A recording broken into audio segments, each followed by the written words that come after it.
අයිබෝන් ඔබට සෝදායි උදැස්සනක් ප්‍රාර්ථනා කරනවා. සතියක් ගෙවිලා සතියක් එනවා. ඒ අලුත් සතියට අලුත් බලාපොරොත්තු ගොඩක් ඔයගොල්ලෝ පොදුබදිනවා. ඒ හැම යහපත් බලාපොරොත්තුවක්ම ඉටු වෙන්න කියලා පතමින් මේ සතියත් ආරම්භමු ස්වර්ණවාහිනී පත්තරෙන්ම. අද දවසේදී අන්තවාදී කතන්දර, අත්අඩංගුවට ගැනීම කතන්දර, රඳවා තබා ගැනීම කතන්දර, ඒ වගේම විමර්ශන කරන්නට කණ්ඩායම්පත් කිරීම ගැන කතාව ගොඩක් දේවල් තියෙනවා. ඒ වගේම බුර්කාව පිළිබඳවත් කතාව තියෙනවා. එකිනෙක පත්තරය අරගෙන ඒ ටික කතා කරලා ඉවර කරගමු මුලින්ම. මේ අද පත්තරේ ප්‍රධාන ශීර්ෂ පාඨය. ජමාතේ හිටපු සභාපති රෂීඩ් අක්බර් රඳවාගෙන ප්‍රශ්න කරයි. ඉන්දිකේවා විතරණලිය. වහාබ්හා ජිහාඩ් මතවාදී පැතරවීම සම්බන්ධයෙන් චෝදනා කර ත්‍රස්ත ක්‍රියා විමර්ශන කොට්ටාශයේ අත්අඩංගුවට ගනී. මෙරට තුළ වහාබ්හා ජිහාඩ් මතවාදී පැතරවීම සම්බන්ධයෙන් අත්අඩංගුවටගත් ජමාතේ ඉස්ලාමීය සංවිධානයේ හිටපු සභාපති රෂීඩ් අක්බර් නැමැත්තා රඳවා තබාගෙන ප්‍රකාශ සටහන් කරන බව පොලිස් මූලස්ථානය කියනවා. ත්‍රස්ත ක්‍රියා විමර්ශන කොට්ටාශය විසින් පෙරේදා මෙම පුද්ගලයා දෙමටගොඩ ප්‍රදේශයේදී අත්අඩංගුවට ගෙන තිබෙන බවත් ඔහු ත්‍රස්තවාදී වැළැක්වීමේ පනත යටතේ රඳවා තබාගෙන ප්‍රකාශ සටහන් කරන බවත් පොලිස් මාධ්‍ය ප්‍රකාශක නියෝජ්‍ය පොලිස්පති නීතිඥ අජිත් රෝහණ කියනවා. මෙලෙස අත්අඩංගුවටගත් 60 හැවිරිදි පුද්ගලයා මාවනැල්ල මුර්තවෙල ප්‍රදේශයේ පදිංචිකරුවෙකු බවත් ඔහු කියනවා. මේ පුද්ගලයා මාවනැල්ල බුදු පිළිම කැඩීමේ සිද්ධියට අදාළව අත්අඩංගුවටගත් සැකකරුවන්ගේ ළඟම ඥාතියෙකු බවට අනාවරණය වී තිබෙන බවත් ජමාතේ ඉස්ලාම් සංවිධානය විසින් පළ කරනු ලබන සංගරාවක් මගින් වහාබ් වාදය හා ජිහාඩ් මතවාදය ව්‍යාප්ත කරමින් මෙම පුද්ගලයා ලිපි පළ කර තිබෙන බවත් හෙතෙම සඳහන් කිරීමක් කරලා තියෙනවා. ඔය විදිහට අද දාලා තියෙන්නේ. එතකොට මීට අමතරව ශ්‍රී ලංකාවේ සාම්ප්‍රදායික මුස්ලිම්වරුන්ට හානියක් වන ආකාරයට ඔවුන්ගේ මතවාද වලට පටහැනි ආකාරයට විවිධ මතවාදී ඔහු විසින් අදාළ සංගරාව මගින් පළ කර තිබෙන බවද පොලිස් මාධ්‍ය ප්‍රකාශකවරයා සඳහන් කරලා තියෙනවා. රටකට අන්තවාදය වපුරන්නට ගැටලු ඇති කරන්නට මුල පුරලා විතරක් නෙමෙයි සාම්ප්‍රදායික මුස්ලිම්වරුන් එකම ශ්‍රී ලාංකිකයන් විදිහට ජීවත් වෙන කණ්ඩායම ඒගොල්ලන්ගේ මතවාද වලටත් හානි වෙන විදිහට කටයුතු කරලා තියෙනවා කියලා මතවාද පතුරවල තියෙනවා කියන එකත් එක්කයි පත්තර වාර්තාව ඇවිත් තියෙන්නේ. ඒ අද පත්තරේ ප්‍රධාන ශීර්ෂ පාඨය. ඔබට කියන්න අද දිවයින පත්තරේ ප්‍රධාන ශීර්ෂ පාඨයත් එමයයි. ඉස්ලාම් අන්තවාදී රටක් හදන්න කුමන්ත්‍රණය කළයි මුස්ලිම් නායකයෙක් අත්අඩංගුවට හේමන්ත රන්දුරු ලියයි.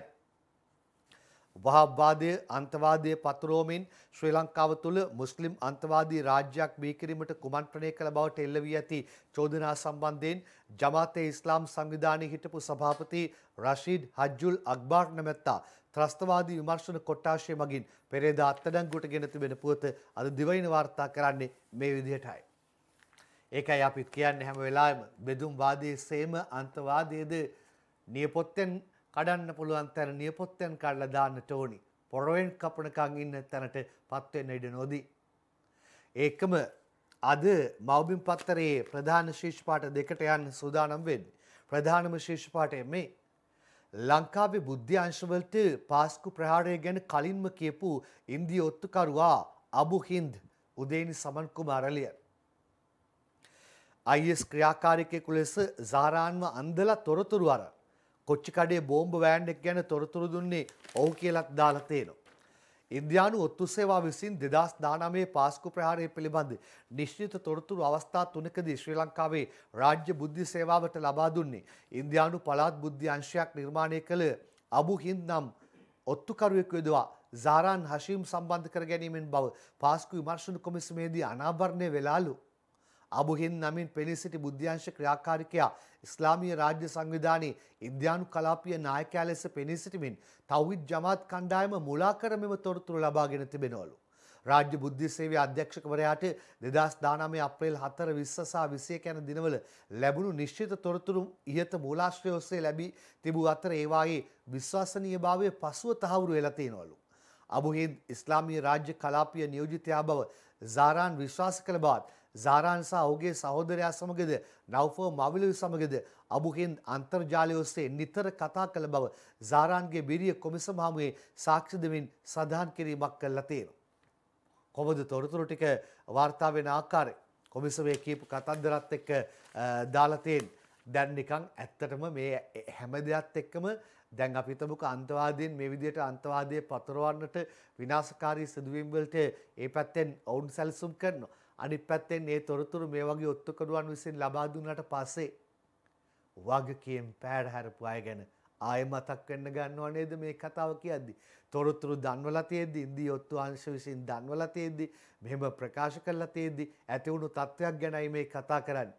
මොන තරම් අවාස්තනාවන්තද ඒ කතාව. එතකොට විජේදාස රාජපක්ෂ ආචාර්යවරයා චෝදනාවක් කරනවා. ඒ චෝදනාව අද මව්බිම් පත්තරේ දාලා තියෙනවා.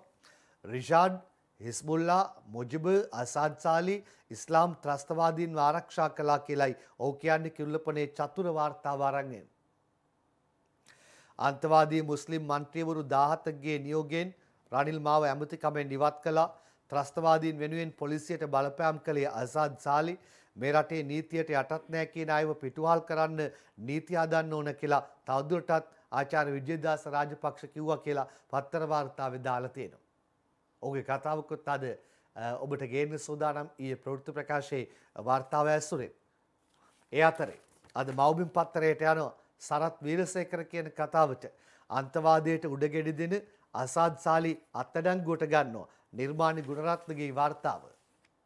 ආගමික අන්තවාදයේ අවසානයේදී ත්‍රස්තවාදය දක්වා ගමන් කරන නිසා ආගමික අන්තවාදයේ පැතිරෙන ආකාරයේ ප්‍රකාශයක් කළ අසාද් සාලිව අනිවාර්යෙන් අත්අඩංගුවට ගත යුතු බව මහජන ආරක්ෂක අමාත්‍ය සරත් වීරසේකර කියනවා. මාධ්‍යවේදීන්ගේ ප්‍රශ්න වලට උත්තර දෙමින් තමයි ඔහු එම කියන්නේ. අසාද් සාලිව අනිවාර්යෙන්ම අත්අඩංගුවට ගන්න ඕනේ. ඔහු කළ ප්‍රකාශය ආගමික අන්තවාදයේ සඳහාම වන ප්‍රකාශයක්. ආගමික අන්තවාදයේ තමයි අවසානයේදී ත්‍රස්තවාදය දක්වා ගමන් කරන්නේ. එවැනි ප්‍රකාශ කරනවා නම් ශරියා නීතිය අනුව ඔහු ක්‍රියා කරනවා නම් ඔහු සෞදි අරාබියට යා යුතුයි. ඔහුට එහෙමනම් ලංකාවේ ඉන්න බෑ. ලංකාවේ ඉන්නවා නම් ඔහු ලංකාවේ නීතියට අනුවයි කටයුතු කරන්න ඕනේ. ඒක කාටත් පොදුයි. කෙසේ වුවත් ඔහු අත්අඩංගුවට අරගෙන ඔහුගෙන් කරුණු විමසා අවශ්‍ය කරන නීති කටයුතු ක්‍රියාත්මක කරනවා කියලා තවදුරටත් දාලා තියෙනවා. සරත් වීරසේකරගේ ප්‍රකාශය අසාද් සාලි ප්‍රකාශයක් කළා. ප්‍රකාශය විතරක් නෙමෙයි ඒ ප්‍රකාශය කරන්න භාවිතා කරපු ස්වරය සද්දේ මේ හැම දෙයකින්ම ගැටලු සහ සමගියට ප්‍රශ්න ඇති වෙනවද කියලා ඒ පැත්තත් හොයලා බලන්න. ඒ වගේම සමහරලාට සමහරුන්ට ඒ වගේ ගැටලු ඇති කරන්න උවමනාවෙන් ප්‍රකාශ කරනවද අපි දන්නේ නැහැ. අන්න ඒවත් හොයලා බලන්න. අපි විශේෂයෙන්ම ඒ කාරණා ටික මේ මොහොතේ මතක් කරන්න ඕනේ. එතකොට අසාද් සාලි කියන්නේ මොකද්ද? අම්පාරේ පල්ලියට ගහන්න කියපු රෙකෝඩින් එක මංගාව තියෙන නිසා සරත් වීරසේකර කේන්තියේ නිර්මාණි ගුණරත්න අයිලියන් අම්පාර පල්ලියේ කඩා දැමීම සඳහා උපදෙස් ලබා දුන්නේ සරත් වීරසේකර බවට හිටපු ජනාධිපති මෛත්‍රීපාල සිරිසේන කළ ප්‍රකාශයේ හඬපට තමා සතුව තිබෙන නිසා සරත් වීරසේකර අමාත්‍යරයා කේන්තියෙන් පසුවන බව හිටපු ආණ්ඩුකාර අසාද් සාලි කිව්වා කියලා දානවා. ඔහු මෙහෙම කිව්වේ පහුගියදා පැවති මාධ්‍ය හමුවකදී කියලායි මව්බිම් පත්තරේ වාර්තා කරලා තියෙන්නේ. පත්තරේ පුවතයි උපුටා අරගත්තේ ඒ කතන්දරෙත් එක්ක. එතකොට අද ලංකාදීප පත්තරේ දානවා දැන් අර ටීම් එකක් පත් කරපු කතාව අසාද් සාලි කතා විමර්ශනයේට CIDN ටීම් එකක් ඉන්දිකා රාමනායක ශ්‍රීනාත් ප්‍රසන්න එක්කලිය. ජාතික සමගි පෙරමුණේ නායක හිටපු ආණ්ඩුකාර අසාද් සාලි රටේ නීතිය සම්බන්ධයෙන් පසුගියදා කළ ආందోලනාත්මක ප්‍රකාශය පිළිබඳ අපරාධ පරීක්ෂණ දෙපාර්තමේන්තුවේ සහකාර පොලිස් අධිකාරිවරයෙකුගෙන් සමන්විත කණ්ඩායමක් පරීක්ෂණ ආරම්භ කර ඇතැයි පොලිස් මාධ්‍ය ප්‍රකාශක නියෝජ්‍ය පොලිස්පති අජිත් රෝහණ සඳහන් කළා තියෙනවා. අද ලංකාදීපෙන් ප්‍රධාන පිටුවෙන් ඒ කතා පුවත උපුටා ගත්තේ. ඊට පස්සේ මම යනවා දිනමිනට. අන්තවාදීන් පුනරුත්ථාපනයට රජෙන් නව රෙගුලාසි සුභාෂිනී සේනානායක රක්ෂණ ශ්‍රියන්ත මහින්ද අලුත් ගෙදරත් එක්කයි වාර්තාව.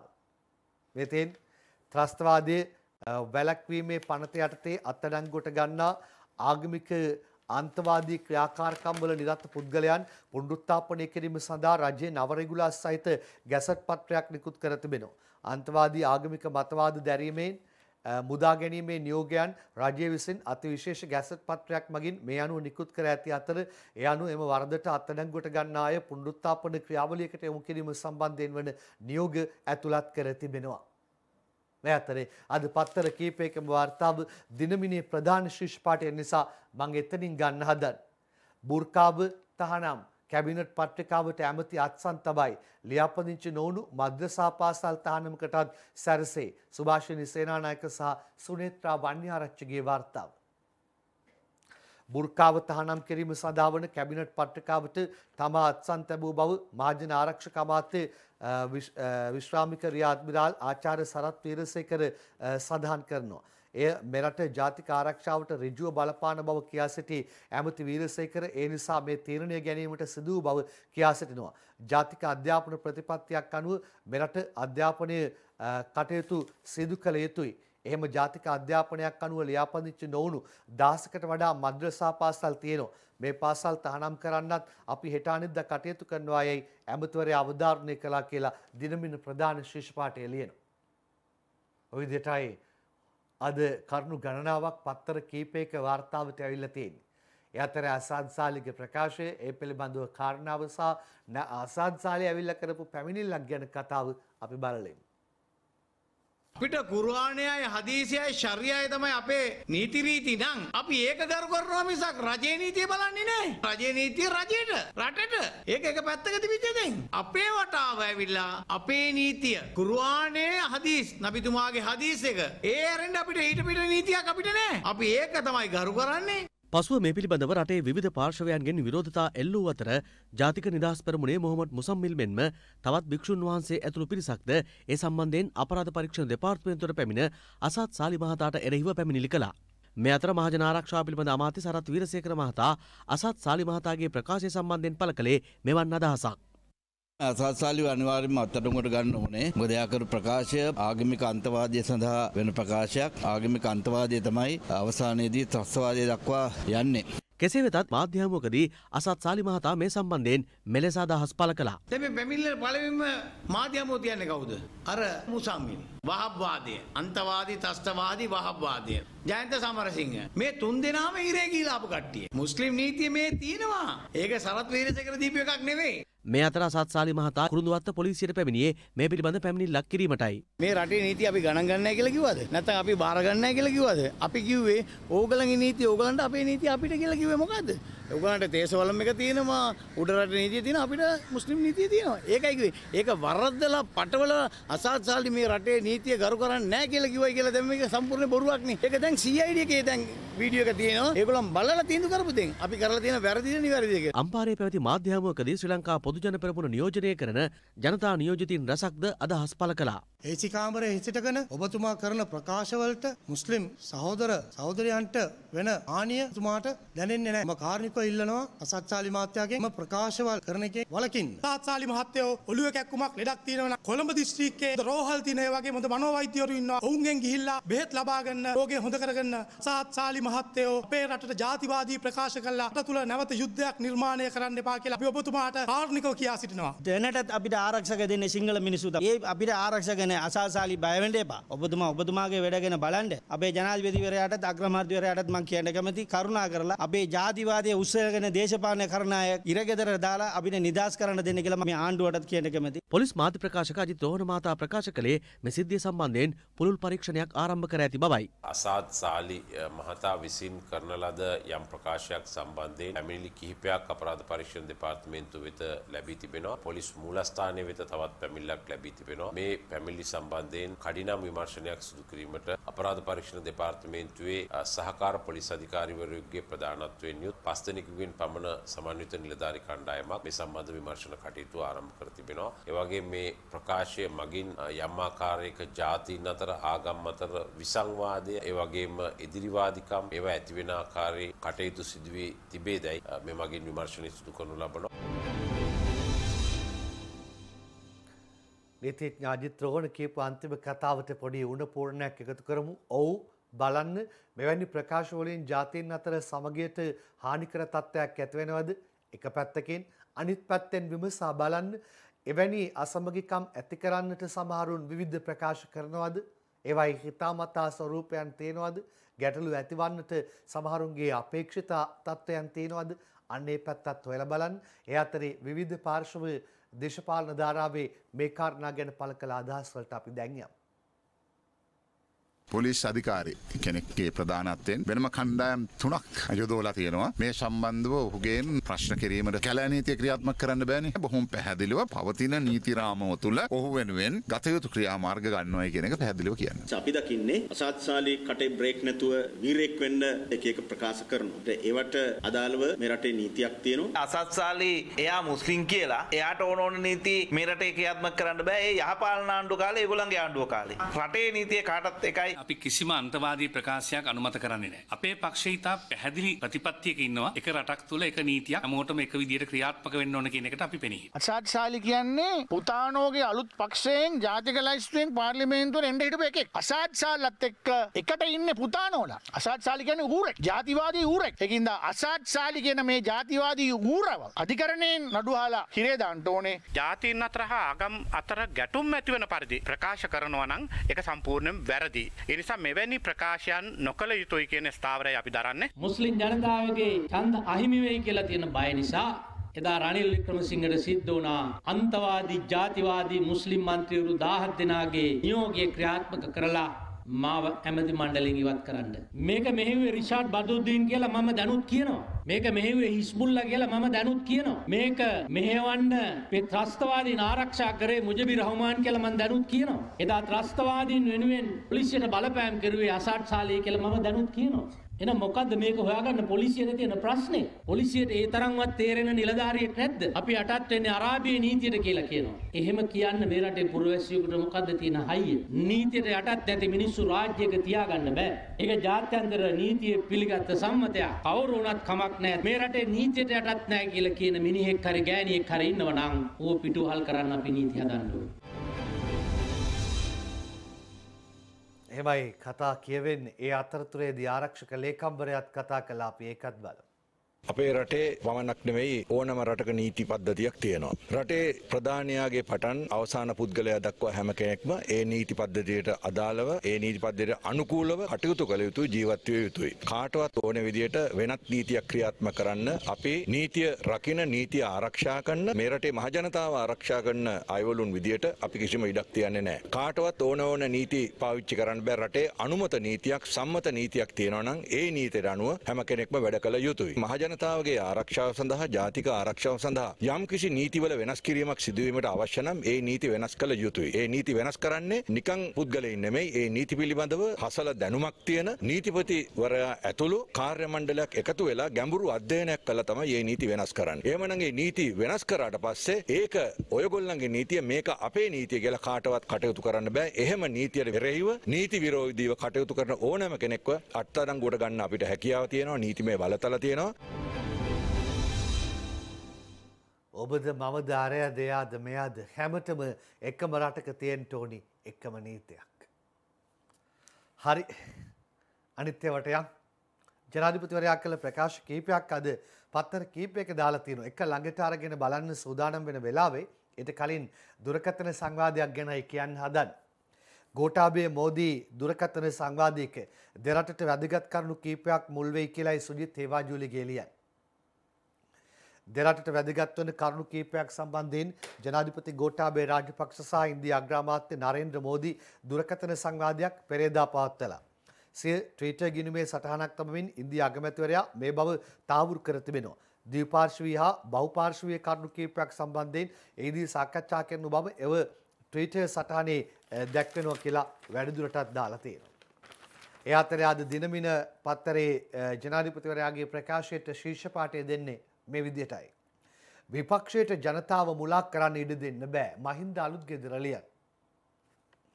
අභූත චෝදනා නගමින් ජනතාව මුලා කිරීම සඳහා විපක්ෂයේ ගෙන යන ව්‍යාපාරයට ඉඩ දිය නොහැකි බව ජනාධිපති ගෝඨාභය රාජපක්ෂ අවධාරණය කරනවා. විපක්ෂ මන්ත්‍රීවරයෙකු පහසුකිරිදා ප්‍රහාරය සම්බන්ධයෙන් පසුගියදා කළ ප්‍රකාශයක් මාධ්‍ය ඔස්සේ ප්‍රචාරණය වූ බව පෙන්වා දෙන ඔහු ඒ ජාතික ආරක්ෂාවට ඍජුව බලපාන ප්‍රකාශයක් බවද මේ නිසා අපරාධ පරීක්ෂණ දෙපාර්තමේන්තුව ඒ පිළිබඳ විමර්ශනයක් කළ බවද පෙන්වා දීලා තියෙනවා. ඒ අද දිනමින පත්තරේ ජනාධිපතිවරයාගේ ප්‍රකාශය පිළිබඳව වාර්තාව ඇවිත් තියෙන විදියයි. එතකොට අද ලංකාදීපයේ ජනාධිපතිවරයාගේ කතාවක් ලියන්නේ මෙහෙමයි. පාස්කුදා ප්‍රහාරයට අපට චෝදනා කළ විපක්ෂ මන්ත්‍රී CIDයේදී දන්නේ නැහැ කිව්වා. විපක්ෂ හැමදාම දුන්නේ බොරු තොරතුරු. සුජිත් හේවාජූලිගේ එළිය. පාස්කු ඉරිදින ප්‍රහාරයට තමාත් බැසිල් රාජපක්ෂ හා නිශ්ශංක සේනාධිපතිත් සම්බන්ධ බවට චෝදනා කළ විපක්ෂයේ මන්ත්‍රීවරයා අපරාධ පරීක්ෂණ දෙපාර්තමේන්තුවට කැඳවා ඒ තොරතුරු දෙන්නයි ඔහුගෙන් ඉල්ලා සිටි අවස්ථාවේදී ඔහු දුන්නේ මට අමතක වුණා. එහෙම තොරතුරක් දන්නේ නැහැ වැනි පිළිතුරු බවත් විපක්ෂයේ ඇත්තන් ජනතාවට හැමදාම දුන්නේ මෙවැනි පන්නේ බොරු තොරතුරු බවත් ජනාධිපති ගෝඨාභය රාජපක්ෂ සඳහන් කර සිටිනවා. තවත් තියෙනවා ජනාධිපතිවරයාගේ කතා ඊට මත්තෙන් වෙලාව මතක් කරගන්න. ජනාධිපතිවරයාගේ ප්‍රකාශය අද මව්බිම් ප්‍රධාන පිටුවට අරන් ඇවිල්ලා තියෙන්නේ මෙන්න මේ විදිහටයි. රාජපක්ෂ පවුලේ අවුල් ඇති කරන්න කාටවත් බෑ. කොමුදු උපුල්ශාන්තයි වාර්තාව. උපුටා ගන්නේ සටහන තම පවුල තුළ අර්බුද හදන්නට ඇතැම් අය උත්සාහ කළත් තම පවුල එවැනි අර්බුද හදන්න පුළුවන් පවුලක් නොවන බව ජනාධිපති ගෝඨාභය රාජපක්ෂ කියනවා. මහින්ද රාජපක්ෂ මේ රටේ පවණක් නොව ආසියාවේ සිටින ශ්‍රේෂ්ඨතම නායකයෙකු බව කවුරුත් දන්නා කරුණක් බවත් ඔහු කියනවා. එවැනි ශ්‍රේෂ්ඨ නායකයෙකු පක්ෂයේ නායකත්වයට පත්වෙනකොට ඒ රට කරවන තමන්ටද විශාල සහනයක් බව තමාට සිතන බවත් ඔහු සඳහන් කරලා තියෙනවා. ඒ වගේම බැසිල් රාජපක්ෂ ශ්‍රී ලංකා පොඩ්ජන පෙරමුණ නිර්මාණය කොට රජයක් බිහි කිරීම ජයග්‍රහණය කරා ගෙන යන්නට වාතාවරණයක් සකස් කළාය කියන කාරණේ අවිවාදයෙන් පිළිගත යුතු ඇති කරුණක් බවත් ජනාධිපතිවරයා කියනවා. තමන්නා තම පවුලේ අය කිසිදු අර්බුදයක් නොමැතිව රට ගෙනිවනවා කියන එක පැහැදිලිව ප්‍රකාශ කරන බවද පැවසු ඔහු තම පවුල තුල අර්බුදයක් ඇති කරන්නට කිසිවෙකුට නොහැකි බව කියා සිටිනවා.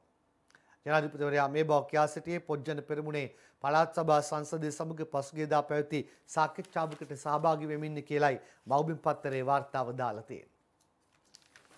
හොඳයි. ජනාධිපතිවරයාගේ ප්‍රතිඥාවක් කියලායි දාලා තියෙන්නේ අද ලංකාදීප පත්තරේ. පළාත් සභා ඡන්දය ඉක්මනින් එනවා. ජනපතිගෙන් ප්‍රතිඥාවක් සුජිත් හේබාජූලිගේ ලියන. පවතින බාධා ඉවත් කරගෙන පළාත් සභා මැතිවරණය හැකි ඉක්මනින් පැවැත්වීමට කටයුතු කරන බව ජනාධිපති ගෝඨාභය රාජපක්ෂ කියනවා. මේට පෙර ඉදිරිපත් කරනු සංශෝධන පනත පළාත් සභා මැතිවරණයේ පැවැත්වීමට පවතින ප්‍රධාන බාධකයන් එම පනත ඉවත් කර ගැනීමට කටයුතු කරන්නයි තමා පළාත් සභා සහ පළාත් පාලන ඇමතිවරයාට උපදෙස් දී තිබෙන බවත් ඔහු සඳහන් කළා තියෙනවා. එමයි ජනාධිපතිවරයාගේ ප්‍රකාශ ටික වාර්තා කළා තියෙන්නේ. ඒ අතරේ අපේ පූජ්‍ය මහාචාර්ය මැදගොඩ අබේතිස්ස හාමුදුරුවන් වහන්සේ කළ ප්‍රකාශයක් මව්බිම වාර්තා කළා තියෙනවා. පළමුකට ප්‍රධාන පිටුවෙන් ඉන් අනතුරු වැඩි විස්තරات එක්කම වාර්තා කළා තියෙනවා. ජනාධිපතිට සිය ඍජු බව පෙන්වන්න සුදුසුම අවස්ථාවයි මේ. මේ උන්වහන්සේගේ ප්‍රකාශය ජනාධිපති ගෝඨාභය රාජපක්ෂට තමන්ගේ ඍජු බව හා නීතිගරුක සමාජයක් ගොඩනැගීම සඳහා තමන් තුළ පවතින ප්‍රවේශය හෙළි කරන්නට සුදුසුම අවස්ථාව මේ බව පැපිලියාන ශ්‍රී සුනේත්‍රා දේවී පරිවේනාධිපති මහාචාර්ය මැදගොඩ අබේතිස්ස හිමියෝ සඳහන් කර සිටිනවා. ගෝඨාභය ජනාධිපති ධුරයට පත් කරගත්තේ නීතිකරුක සමාජයක් ගොඩනැංවීමටයි කියලත් උන්වහන්සේ වැඩිදුරටත් කියනවා.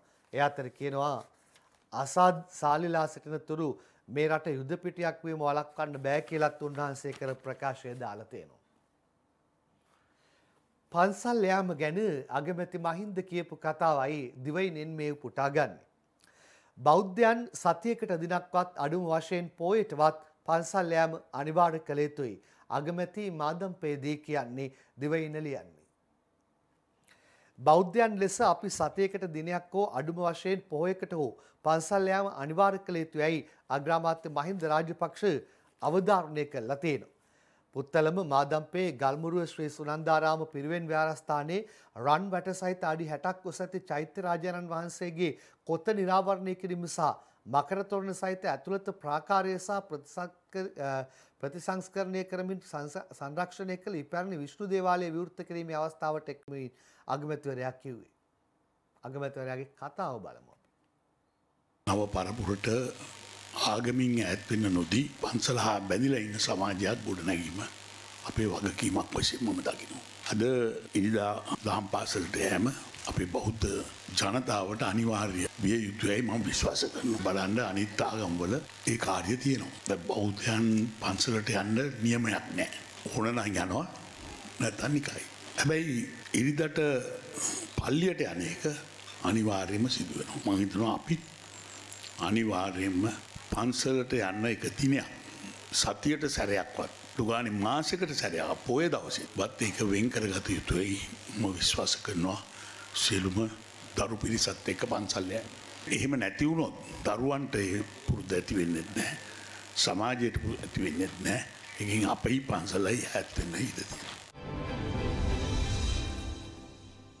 ඒ අග්‍රාමාත්‍යරයා පන්සල් යාම ගැන කරපු කතාව ප්‍රකාශය ඒකත් එක්ක ඔබ පන්සලත් එක්ක ගනුදෙනුව පන්සලත් එක්ක සමීප සබඳතාව කොහොමද කියලා හිතා බලන්න මේ වගේ අවස්ථාවක.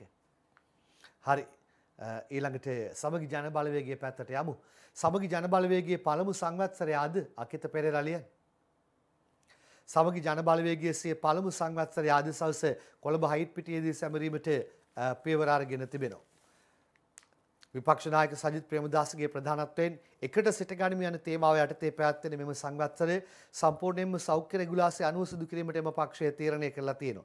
මේ වන විට එම සංවත්සරයට පක්ෂයේ මන්ත්‍රීවරුන් ඇතුළු ඉතා සීමිත පිරිසකට පමණක් ආරාධනා කර ඇති අතර සවස් 2:30ට පමණ ආරම්භ කෙරෙන මෙම උත්සවය පැය දෙකමාරක් ඇතුළතදී පවත්වා අවසන් කිරීමටද නියමිතයි කියලායි දාන්නේ.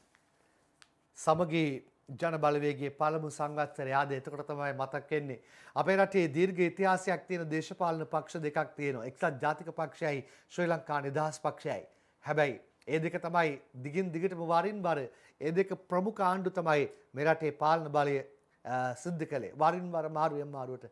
හැබැයි පළමු වතාවට තමයි මේ වන විට අලුත්ම පක්ෂයක් ආණ්ඩු කරනවා අලුත්ම පක්ෂයක් විපක්ෂයේ ඉන්නවා. ඒ වගේ තත්ත්වයකටයි ලංකාව 2015න් පස්සේ ක්‍රමිකව විකාශය වුණේ.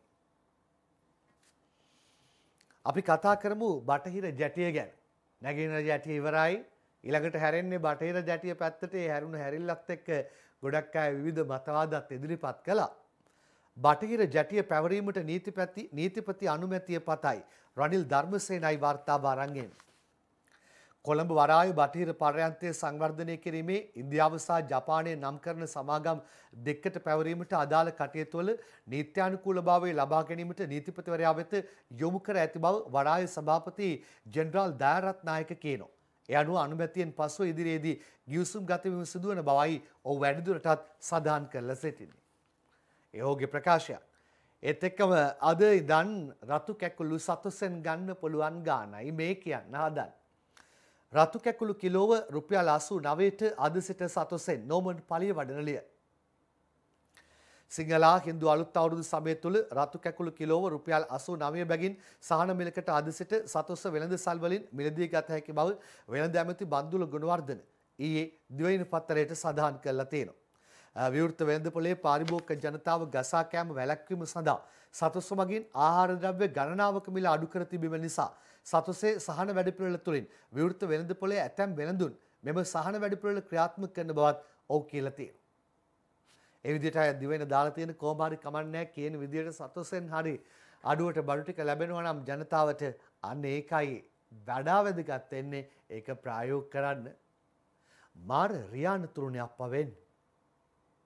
අද දිවයින ප්‍රධාන පිටුවටම ඒ රියා අනතුරු වල තියෙන මාර තත්ත්වයක් එක්ක මාරක තත්ත්වයක් එක්ක වාර්තාවක් අරන් ඇවිල්ලා තියෙනවා. ගත වූ දින 14ක කාලය තුලදී දිවයිනේ සිදු රියා අනතුරු වලින් පුද්ගලයන් 100කට අධික පිරිසක් මරමුවට පත් වී ඇතැයි පොලිස් මාධ්‍ය ප්‍රකාශකවරයා කියු කතාවයි ප්‍රදීප් ප්‍රසන්න මේ ලියන්නේ. අද දිවයිනින් අපි මේක උපුටා ගන්නේ ශීර්ෂ පාඨයේ දාලා තියෙන සති දෙකකට රියා අනතුරු මරණ 100 පණී කියලායි වාර්තාව දාලා තියෙන්නේ. ඒ තුලින් 300කට අධික පිරිසක් තුවාල ලබා තිබෙනවත් කියලා වැඩිදුරටත් පත්තර වාර්තාවේ දාලා තියෙනවා. අපි හැමෝම පරිස්සම තියාගමු. ඔබට මතක් කරනවා පරිස්සමෙන් කියලා. කොවිඩ් අස්සේ මහනුවර අනිවත්තේ Facebook සාදයක් වටලයි ගාස්තුව 2000ක් 50 කැටක් ඉඳලා නිමල කොඩිතුවක් ඔයලියයි. නිරෝධායන නීති නොසලකා හරිමින් හා නීති විරෝධී මත්ද්‍රව්‍ය භාවිතා කරමින් මහනුවර අනිවත්ත ප්‍රදේශයේ සංවිධානය කළ Facebook සාදයක් වටලා සැකකරුවන් 11 දෙනෙකු අත්අඩංගුවට ගත් බව සුරාබදු දෙපාර්තමේන්තුව සඳහන් කරනවා. වැටලීම සිදු කරන අවස්ථාවේදී මහනුවර ව්‍යාපාරිකයෙකු ව්‍යාපාරික ප්‍රභූ පවුල්වල වයස අවුරුදු 21කට අඩු තරුණයන් විශාල පිරිසක්ද විවිධ වර්ගයේ මත්පැන් භාවිතා කරමින් එහි රැඳී සිටි බව සුරාබදු දෙපාර්තමේන්තුවේ ඉහළ නිලධාරියෙක් ලංකාදීපයට කියලා තියෙනවා. ආදරාම්මේ තාත්තේ ඔබේ ආදරණීය තරුණ දුව පුතා යන්නේ එන්නේ කොහෙද මොනවද කරන්නේ කාවද ආශ්‍රය කරන්නේ රටේ නාමයෙන් ඒ ගැන අවධානයෙන් ඉන්න. මව්බිම් පත්තරයට යන්නේ. අර අලුත් චක්‍රලේඛයක් එක්ක කතන්දරයකුත් එක්ක ශීර්ෂ පාඨ කීපයක් එක තැන එක රාමුවක් ඇතුලේ තැන් තුනක දාලා තියෙනවා. කතා එකම කතාවේ දිගු තුනක් මව්බිමෙන් ඔහොම බල. සංවර්ධන වැඩ වේගවත් කරන අලුත් චක්‍රලේඛයක් කියලායි ඉස්සෙල්ලාම ජේ.ටී. දිසිල්වා ලියලා තියෙන්නේ. එතකොට සජිත්ගේ රුව සහිතව වාර්තාවක් දානවා සංවර්ධන වැඩ හයිජැක් කරන්න ඇමතුරුන් පඹයන්ට අන්දලා කියලා. ඒ සජිත් කියන්නේ. එතකොට විජිත හේරත් කියනවා සීමිත පිරිසකට වාසි දෙන්න කැබිනට් එක බයිපාස් කරලා කියලා. ඒ අයගේ චෝදනා එතකොට ආණ්ඩු පාර්ශවයේ ප්‍රතිචාර ඔවා තමයි ඉතින් වරින් වර එන්නේ. එතකොට සීනි කතන්දරයේ ජයිපේ අත්හරින්නෙම නැහැ. ශ්‍රේෂ්ඨාධිකරණයටත් ගියා. විජිත හේරත් කියන කතාව මේ දැන්. සීනි පාඩුව තවත් වැඩි මිලට ගෙන අඩු මුදලට සතු සරා විකිණීමෙනුත් විශාල පාඩුවක් කියලා එච්.අයි. තුෂාර ලියයි. සීනි ගනුදෙනුවේදී සිදු රුපියල් බිලියන 15.9ක පාඩුවට අමතරව සීනි වැඩි මිලට මිලදීගෙන අඩු මුදලට සතු සරා විකිණීමෙන්ද විශාල පාඩුවක් සිදුව තිබෙන බව ජනතා විමුක්ති පෙරමුණ සඳහන් කරනවා. සතුස් ආයතන හරහා සීනි කිලෝවක් 120ට රුපියල් 122කට හා රුපියල් 127ක් වෙනි මුදලකට මිලදීගෙන සීනි කිලෝවක් රුපියල් 85කට අලෙවි කර තිබෙන බව එම පක්ෂයේ ප්‍රචාරක ලේකම් විජිත හේරත් සඳහන් කළා තියෙනවා. එහෙමයි චෝදනා එල්ල කරන්නේ ජයිපේ කතාව දිගටම අරගෙන යනවා. අපි ඒකත් එක්ක දැක්කා පහුගිය දවස්වල ලේකම්වරයාටත් උත්තරයක් දෙන්න වුණා. ඒකත් එක්ක අද විජිත කතාවක් ඔය දාලා තියෙන්නේ. ඒ අතරේ පාටලි චම්පික රණවකත් මේ සීනි ජාවාරම් වගේම තවත් ජාවාරමක් ගැන කතන්දරයක් කියනවා. අපි ඒක ඕම්ම බලමු දිවයිනේ. සීනි ජාවාරම වගේම පොල්තෙල් ජාවාරමත් විමර්ශනය කළ යුතුයි පාටලි චම්පික රණවක කියන්නේ. අත්‍යවශ්‍ය ඖෂධ පවා ආනයනයේ සීමා කර තිබෙදී පොල්තෙල් මේදසා සීනි ගෙන්නුවේ කොහොමද? ගජ මිතුරන්ගේ සීනි කාපු අය අද පක්ෂ විපක්ෂ දෙකේම ඉන්නවා කියලා ඔව් කිව් කතාවයි සිරිමන්ත රත්නසේකර අද මේ පත්තරේට වාර්තාවක් විදිහට දාලා තියෙන්නේ. චෝදනා ගණනාවක් එයා සම්බන්ධයෙන් එල්ලවමින් පවතින අවස්ථාවක් තමයි මේ. ඒ අතරේ ඒ වන විනාශයන් ගැන කතා කීපයක් පහුගිය දවස්වල චෝදනා ගණනාවක් විවිධ පාර්ශ්වයන්ටත් එල්ල වෙන්න ගත්තා. පරිසරයේ නාමයෙන් අනාගත පරම්පරාවේ නාමයෙන් මේ කැලෑපාලුවන් නීතිය රැහැනට ගන්න බලධාරීන් ඉක්මනට කැලෑපාලුවන් ගැන කිව්වොත් මුදලින් තෑගි පොලිස් මූලස්ථානය කියන්නේ එච්.අයි. තුෂාර එලියන්. වනාන්තර විනාශ කිරීම කැලෑ කැපීම හා පරිසරයට හානි කරන සිද්ධි පිළිබඳ සාර්ථකව තොරතුරු ලබා දෙන පුද්ගලයන්ට මුදල් ත්‍යාග ලබා දීමට කටයුතු කරන බව පොලිස් මූලස්ථානය සඳහන් කරලා තියෙනවා. අදාළ තොරතුරු 1977 දුරකථන අංකය හරහා ලබා දීමට හැකියාව තිබෙන බවත් වනාන්තර විනාශ කිරීම කැලෑ කැපීම පිළිබඳ හා පරිසරයට සිදු කරන අනිකුත් හානි කර ක්‍රියා පිළිබඳ සොයා බැලීමට නිරතුරුවම මෙහෙයුම් සිදු කරන බවත් පොලිස් මාධ්‍ය ප්‍රකාශක නියෝජ්‍ය පොලිස්පති නීතිඥ අජිත් රෝහණ සඳහන් කරලා තියෙනවා.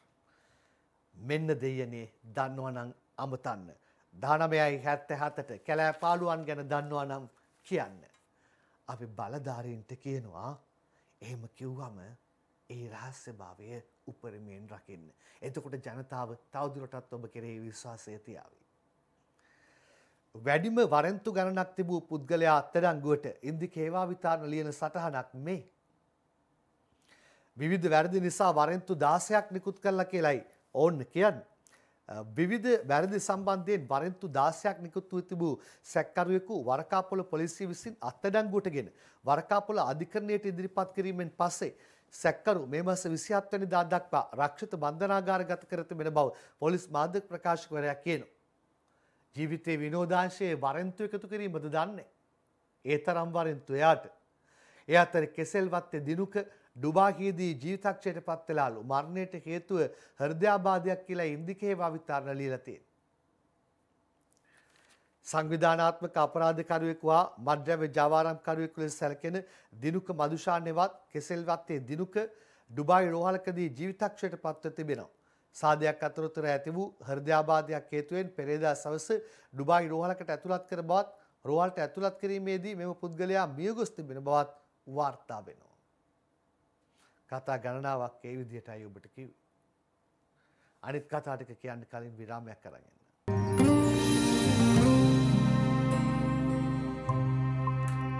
ප්‍රවාහන ක්ෂේත්‍රයට සම්බන්ධද දීලා තිබුණු සහනයක් දික් කරලා තියෙනවා වැදගත් වෙයි ඵලදායී වෙයි මම කියවන්න. ප්‍රවාහන ක්ෂේත්‍රයේ ණය හා ලීසිං සහනය තවත් මාස 6කින් දීර්ඝ කරයි කියලා නවෝදයා පවණිලිය.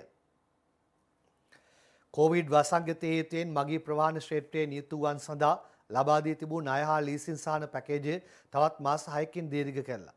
ඔවුන් සඳහා වන ලීසිං පාසුකම් දීර්ඝ කිරීමේ චක්‍රලේඛය මෙවන විට නිකුත් කර ඇති අතර එම චක්‍රලේඛය නිකුත් කර ඇත්තේ සියලුම බලපත්‍රලාභී බැංකු හරහා ස්ථාවර ලෙස මෙම සහන ක්‍රියාත්මක කිරීම සඳහායි. ඒ අනුව පොදු මගී ප්‍රවාහනය, පාසල් ප්‍රවාහන සේවය, කාර්යාල ප්‍රවාහන සේවය, සංචාරකයන් සඳහා ප්‍රවාහන පාසුකම් සැපීමේ නිරත ආයතන හා පුද්ගලයන්, ත්‍රිරෝද රථ ඇතුළු කුලී රථ වැනි පෞද්ගලික මගී ප්‍රවාහන පාසුකම් සැපීමේ නිරත ව්‍යාපාර සහ පුද්ගලයන් සඳහා මෙම සහන හිමි වේ. මේ ලීසින් සහනය එළඹෙන අප්‍රේල් 1 වෙනිදා සිට ක්‍රියාත්මක කිරීමට නියමිතයි. කල්බදු වාරික කල්දමීම සඳහා නායකයන් විසින් අප්‍රේල් 19 වෙනිදාට පෙර ලිඛිතව හෝ විද්‍යුත් තැපෑල හරහා ඉල්ලීමක් කළ යුතු බවට අදාළ චක්‍රලේඛයේ සඳහන් වෙලා තියෙනවා. මහත්වරුනි පින්සිද්ද වේ කියන දේ ඒ විදිහටම දෙන්න. ඔබ දන්නවා ලීසින් කතන්දරයත් එක්ක ඇතැම් වෙලාවට ක්‍රියාත්මක වන ආකාරයන් පිළිබඳව අර ත්‍රිරෝද රථ සංගමයක කෙනෙක්ට අත්තුණු ඉරණමක් ගැන පෞගිය වකවානුවේ කතා බහට ලක් වුණා. ඒකත් මතකයට ආවා. ඒ අතරේ මේ දීර්ඝ කිරීම ප්‍රායෝගිකව උන්ට ලැබෙන විදියට කටයුතු සලසන්න. ඔක මට පුනරුද්දෝෂයක් නෙමෙයි. හැමතිස්සම කියන්නේ දැන් කියන ඒවා සමාජලාට කරන්න ගියාම කොයිතරම් ගැටලු ඇති වෙනවද කියලා මං කියන්න ඕනේ නැහැ නේ අමුතුවෙන්. අධිවේගයේ බලපත් කොන්දේසි වෙනස් කිරීමට කැබිනට්ටුවට යෝජනාලු නවෝදයා පවණිලිය. 2014 මාර්ග හා සේවා සංශෝධන තුළ ඇතුළත් වූ අධිවේගී මාර්ග සඳහා එක් ඉල්ලුම්කරුවෙකුට එක් මගී අවසර පත්‍රයක් පමණක් නිකුත් කළ යුතු යන කොන්දේසිය ඉවත් කර සුදුසුකම් සපුරන පුද්ගලයන් වෙත අධිවේගී මාර්ගයේ මගී සේවා අවසර පත්‍ර ලබා ගැනීම සඳහා අවස්ථාව ලබා දීමට ප්‍රවාහන අමාත්‍යවරයා විසින් කැබිනට් මණ්ඩලයට යෝජනා සකස් කර ඇතැයි වාර්තා වෙනවා. ඒ වගේ වාර්තාකරණයක් අද දාලා තිබුණේ. ඊට පස්සේ අද දිනමින පත්තරේ දානවා වජිර අබේවර්ධන කරන ප්‍රකාශයක්. විදේශිකයන්ට හා පුරවැසියන්ට යලි පැමිණීමේදී ප්‍රතිපත්ති දෙකක් කියලා ඔහු චෝදනා කරනවා ශිරෝමි අබේසිංහලියන්. විදේශිකයන් මෙරටට ගෙන්වා ගැනීමේදී ලිහිල් ප්‍රතිපත්තියක් අනුගමනය කරන ආණ්ඩුව මෙරට පුරවැසියන් විදේශගතව සිට නැවත පැමිණීමේදී වෙනත් ප්‍රතිපත්තියක් අනුගමනය කිරීම අසාධාරණ බව එක්සත් ජාතික පක්ෂයේ සභාපති හිටපු ඇමති වජිර අබේවර්ධනයි සඳහන් කරලා තියෙන්නේ. ඒ ඔහුගේ ප්‍රකාශය ඔහුගේ චෝදනාවත් එක්කම මෙරට විදේශ ගමන් බලපත්‍රයක් හිමි අයට තම රටට පැමිණීමේදී කිසිවෙකුගේ අවසරයක් ගත යුතු නොවන බව පෙන්වා දෙන ඔහු විදේශගතව සිට තම රටට පැමිණෙන අය සඳහා වෙනත් රටවල් අනුගමනය කරන ක්‍රමවේදය අනුගමනය කළ යුතු බවත් අවධාරණය කරලා තියෙනවා. ඒ අතරේ අද පත්තර කීපයක වාර්තා කරලා තියෙනවා මේකත් එක්ක කතන්දරයක්. මම ඒකට යන්න හදන්නේ. මේක කියන්නේ නිරෝධායන කටයුත්ත පිළිබඳවයි. නිර්දේශිත මාත්‍රා සම්පූර්ණයෙන් ලබා ඇතනම් නිරෝධායනයෙන් නිදහස් නිදර්ශන වික්‍රමසිංහලියයි. ජෛව ආරක්ෂණ බුබුල යටතේ ගමන් කර මෙරටට පැමිණෙන පුද්ගලයන් COVID-19 එන්නතේ නිර්දේශ මාත්‍රා සම්පූර්ණයෙන් ලබා ඇතනම් ඔවුන් නිරෝධායනයෙන් නිදහස් කරන බව සෞඛ්‍ය අමාත්‍යාංශය ප්‍රකාශ කරනවා. විදේශයන් සිට පැමිණෙන ශ්‍රී ලාංකිකයන් විදේශීය රාජ්‍යතාන්ත්‍රිකයන් සහ ව්‍යාපාරිකයන් සම්බන්ධයෙන් විශේෂ මාර්ගෝපදේශ මාලාවක් සෞඛ්‍ය සේවා අධ්‍යක්ෂ ජනරාල් වෛද්‍ය අසේල ගුණවර්ධන විසින් නිකුත් කර ඇති අතර එහි මේම සඳහන් වෙනවා. ඒ අනුව විදේශ සංචාර සඳහා සහභාගී වන පුද්ගලයන් ඒ පිළිබඳව කල්තියා වසංගත රෝග විද්‍යාංශය සහ නිරෝධායන කටයුතු සම්බන්ධ බලධාරීන් දැනුවත් කළ යුතු වන අතර එසේම සංචාරය නිම කර ආපසු පැමිණීමෙන් අනතුරුව නිවෙස් නිරෝධායනයට ලක්වීමේදී ප්‍රදේශයේ සෞඛ්‍ය බලධාරීන් දැනුවත් කළ යුතු වේ. මාර්ගෝපදේශ මාලාවේ සඳහන් පරිදි ජෛව ආරක්ෂණ බුබුලට යටත්ව විදේශ සංචාරයක යෙදෙන පුද්ගලයන් පැය 96ක් වැනි කාලයක් ඇතුළත යලි දිවයිනට පැමිණීමෙන් පසු නිවෙස් නිරෝධායනය වෙත යොමු කරනු ලැබේ. එමයි ක්‍රමවේදය ගැන අද කතාව පත්තර වාර්තා කරලා තියෙන්නේ. අපි ඒකයි උපුටා ගත්තේ. ඒ අතරේ අද දිනමින දානවා චීනයෙන් ශ්‍රී ලංකාවට සහාය දක්වන ප්‍රකාශකයක් මානව හිමිකම් සැසියට කියලා මහින්ද අලුත් ගෙදර ලියන. ශ්‍රී ලංකාවේ මානව හිමිකම් සම්බන්ධයෙන් යෝජනාවක් ඉදිරිපත් කර තිබෙන පසුබිමක ශ්‍රී ලංකාවට සහාය දක්වන ප්‍රකාශයක් චීනය විසින් ජගත් මානව හිමිකම් කවුන්සිලයේ 46 වෙනි සැසිවාරයට ඉදිරිපත් කරලා තියෙනවා. හොඳයි, චීන රජයේ ගොඩක් වෙලාවට මේ වගේ අවස්ථාවලදී අපිත් එක්ක එකට හිටගත්තා. ඒ නිසා මෙවරත් එහෙම්මම වෙන්න කියලා අපි ඉල්ලීම කරනවා. දැන් අද මාර්තු මාසේ 15 වෙනිදා පාසල් නැවත විවෘත කිරීම අද දවසේ සිදුවන්නේ. ඒ බස්නාහිර ඇරෙන්නයි. පාසල් අද සිට යලි ඇරෙයි. බස්නාහිර 5, 11, 13 පන්ති පමණයි රංජන් කස්තුරිලිය. බස්නාහිර පළාත හැර දිවයිනේ සෙසු ප්‍රදේශවල සියලුම පාසල් සාමාන්‍ය පරිදි අද සිට ආරම්භ කරන බව අධ්‍යාපන අමාත්‍යාංශයේ සඳහන් කරලා තියෙනවා. අද වැඩිදුරටත් උපුටා ගන්නම් බස්නාහිර පළාතේ පමණක් 5, 11, 13 ශ්‍රේණි පමණයි අද ආරම්භ කෙරෙන්නේ.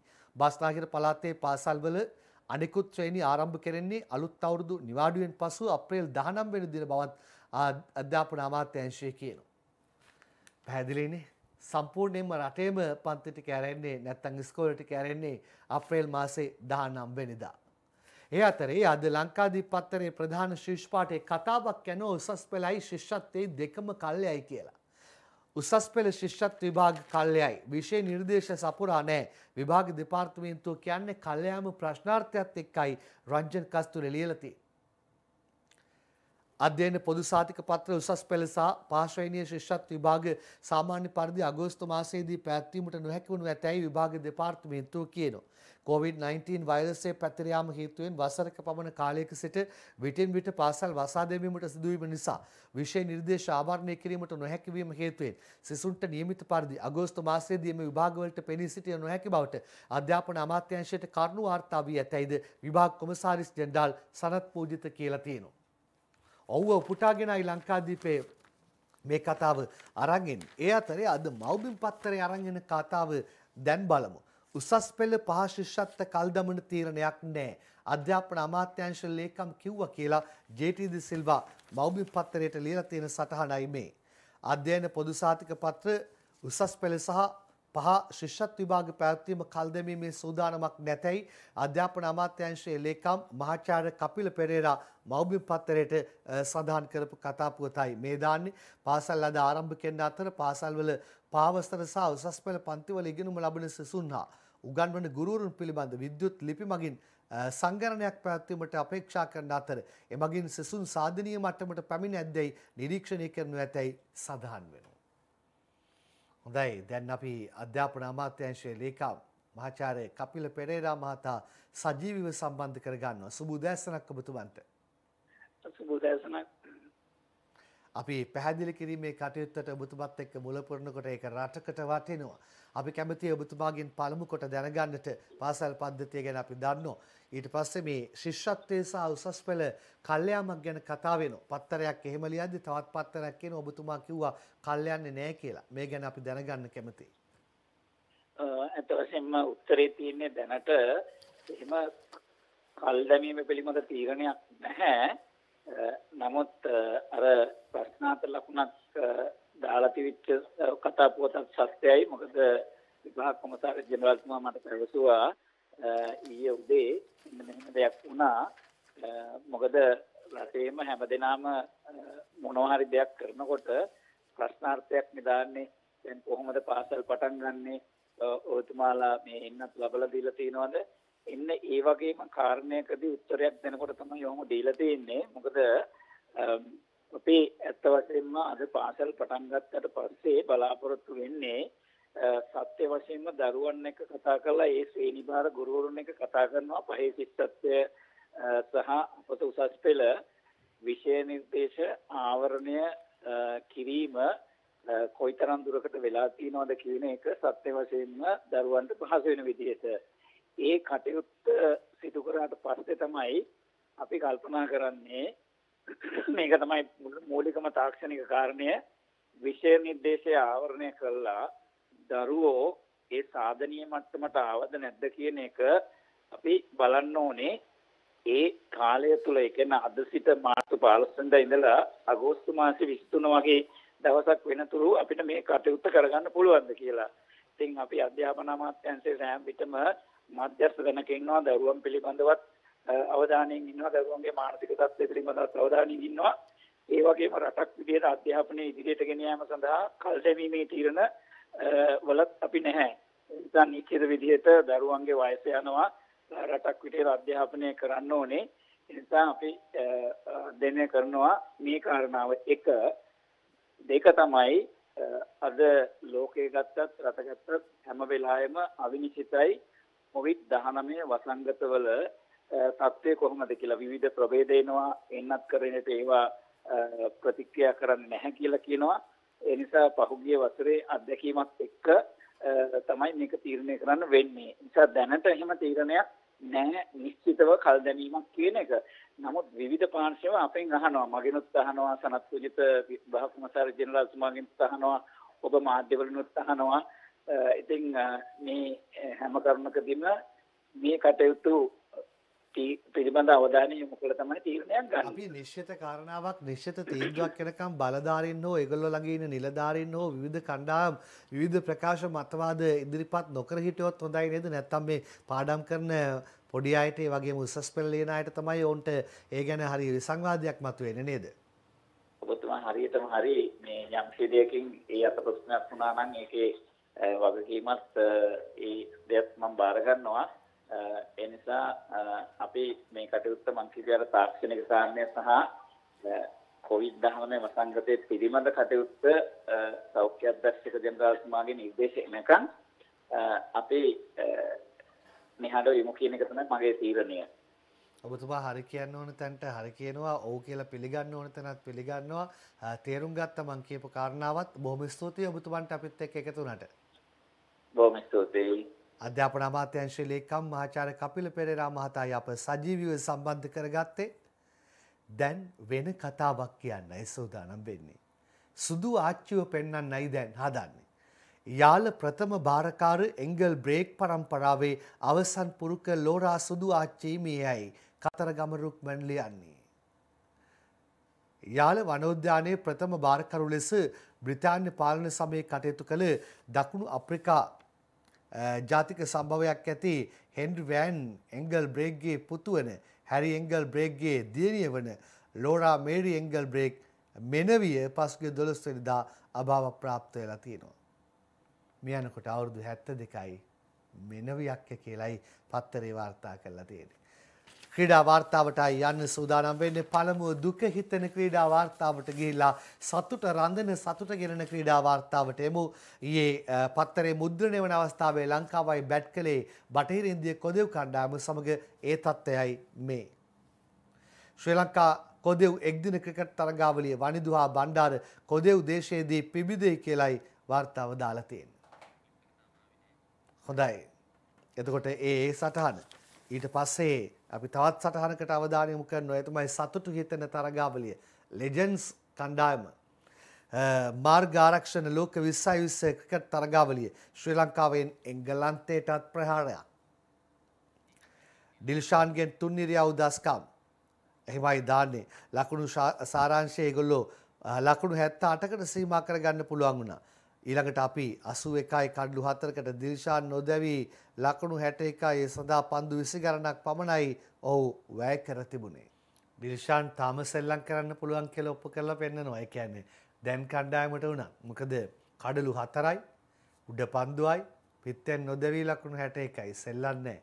ඒ අතරේ අපි දැන් මුලින්ම කිව්වේ දුක හිතෙන වාර්තාව ඊළඟට සතුට හිතෙන වාර්තාව. හැබැයි මුලින්ම පෙන්වුවේ සතුට හිතෙන මැච් එක. දැන් ඊළඟට 3-0ක් ලෙස බටහිර ඉන්දිය කොදෙව් කණ්ඩායමත් එක්ක පැවති තරගාවලියේ ශ්‍රී ලංකා කණ්ඩායම පරාජයටපත් වුණා.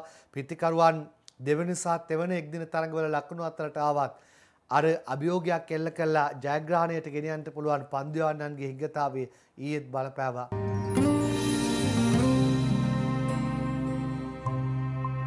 මෙන්න අද පත්තරවල කාටුන් පෙළ ආරම්භ කරන්න හදන්නේ. ආරම්භය ගන්නේ ලංකාදීපේ දාස හපලානගේ ස්වාරිස් කාටුන් එකෙන්. මේ මොනවද ස්වාරිස් ඇවිල්ලා බලන්නේ. අගමැති මහින්ද වෙන්න ඇති මෙතන ඉන්නේ. මූණ පේන්නේ නැහැ. එක සාක්කුවක තියෙනවා විමල් ටෙරේව മന്ത്രിවරු 43ගේ පැමිණිල්ල. ඒකත් දාගෙන අනිත් සාක්කුවේ ඉන්නේ විමල්. දෙගොල්ලම සාක්කු දෙකකද? ලංකාදීපේම තලන්ගේ අනේද කියන්නේ කවිය.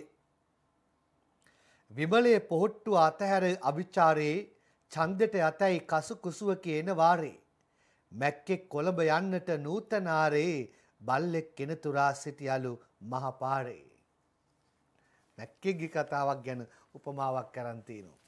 ජනරාණි කාටූන් එක අද පත්තරෙන්. අගමැති මහින්ද කියනවා පන්සල් යන්නේක අනිවාර්ය කරන්න ඕනේ රාණි. රාණි අහනවා මන්ත්‍රීලාට පාර්ලිමේන්තු යන්නේක අනිවාර්ය කරලා හිටියොත් නරකද සර්? දිනමිනි අංජනගේ කාටූන් එක දැන් දේශපාලකයෝ පාස්ද ෆේල්ද කියලා තීන්දුව ජනතාව ගන්නේ මැතිවරණයකද කියලා රංගේ බණ්ඩාර කියනවා. දේශපාලකයෙම කිව්වම් පුරවැසියා කියනවා ඒ කියන්නේ ගිය පාර එයාලා ෆේල්. ගිය පාර එයාලා ෆේල්. එයාගේ කතාවට මානුව කියයින්නේ. මේ අද දිවයිනේ උදේ විමලසිරිගේ කාටූන් එක. පෙරහැරවලට හීල අලි ඕනලු කියන්නේ වජිර කවුද කියන්නේ මේ රනිල් කියන්නේ. එතකොට වජිර අහනවා තනි නාකි අලිද කියලා. UNP රක්ෂිතයා ඉන්නේ එක ගහක්වත් නැහැ. ඒ රක්ෂිතේ තනි අලියෙක් ඉන්නවා. තනි නාකි අලි ඕනද කියලායි වජිර අහන්නේ. පෙරහැරට එහෙම ඕනේද? ඊළඟට මව්බිමේ MD වීරරත්න කාටූන් එක දැන් පාස්කු ප්‍රහාරය කියන එක අතට අරන් සජිත් කියනවා බාර ගන්නවා කියලා. මෛත්‍රීපාල රනිල්ට කියනවා සජිත්ව පෙන්නලා අන්න මිනිස්සු. පංකජරුවින්දගේ සරදම් දැන් ලංකාදීපේ. මන්ත්‍රී රක්ෂණය ලක්ෂ 10කට වැඩි වෙලා බං.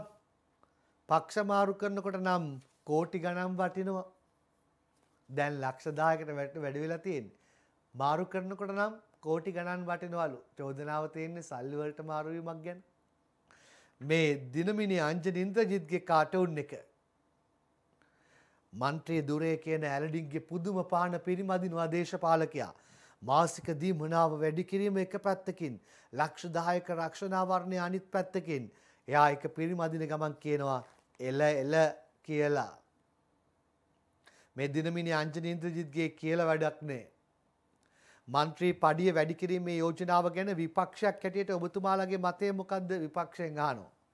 විපක්ෂය අපි හැම දෙයකටම විරුද්ධ වෙනවා කියලා ජනතාව අතර මතයක් තියෙනවා. අන්නේ මතය නැති කිරීමට අපි මේ යෝජනාව උපයෝගී කරගන්නවා. ඒ වගේ යෝජනාවලට නම් ඔක්කොම එක පිටාත උස්සයි.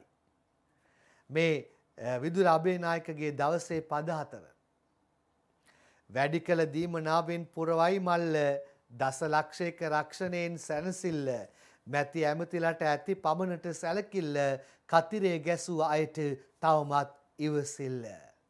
අන්තිමට ඔබට ඉවසිල්ල විතරයි ඉතුරු කරගන්නට වෙන්නේ. ඇයි අර පැත්තේ මන්ත්‍රීවරුන්ට වරදාන වරප්‍රසාද. අද පත්‍රයේ අවන්ත ආටිකලගේ කාටූන් එක මෙන්න බදු ආදායම කියන රටය තල්ලු කරනවා. උඩින් පේනවා තවත් එක්කෙනෙක් තල්ලු කරනවා වගේ. හැබැයි යා රථයට නැගලා ඉන්නේ. මේක තනියෙන් තල්ලු කරන්නේ රටේ අහිංසක පුරවැසියයි. දැන් සීනි කතාව ලංකාදීපේ දාසගේ කාටූන් එකෙන් ආරම්භම. මුලින්ම ආණ්ඩුව මහ බැංකු මගඩිය කියලා ගිය ආණ්ඩුව දාපු කන්නාඩිය කාටද? අපේ රටේ අහිංසක පුරවැසියට. දැන් ඒක මාරු කරන්න හදන්නේ සීනි වංචාවෙන්. විපක්ෂය දැන් මේ අතින් ඒක දාන්න උත්සාහ දරනවා කියලායි කියන්නේ. එදා ආණ්ඩුව මෙදා විපක්ෂය. අනුරාධගේ ඕකයි තත්ත්ව කවිය මේ. බදු අඩු කිරීමෙන් මගඩිය කුළු සීනී ජයිප සටන කිසි ලෙසකින් අඩු නොනී. මිතුරන් ලෙසින් ලංවී යොද යොද පානී කූඹියෝ ආණ්ඩුවටම කරනවා හානි. ආණ්ඩුව අමතක කරන්න එපා අන්තිම පදේ. කූඹියෝ ආණ්ඩුවටම කරනවා හානි. අවසානයේ තිලකගේ තුන්වංශල කවියෙන් බඩු මිල එන්නම ඉහළටම පණී. ඒ ගැන විමසුවොත් හොඳටම තරහා ගනී. දුන්නෝ ඒ පොරොන්දුත් දැන් අමතකම විනී. මේ කට්ටියත් ඉස්සර කට්ටියම වැනි. මේ කට්ටියත් ඉස්සර කට්ටියම වැනි. ඔක්කොම එකයිද? කියන්න දන්නේ. ඒක තීරණය කරන්නේ පුරවැසියන්. අපි සමගන්නවා ලෝක සිතීමේදී එක් විය හැකියි.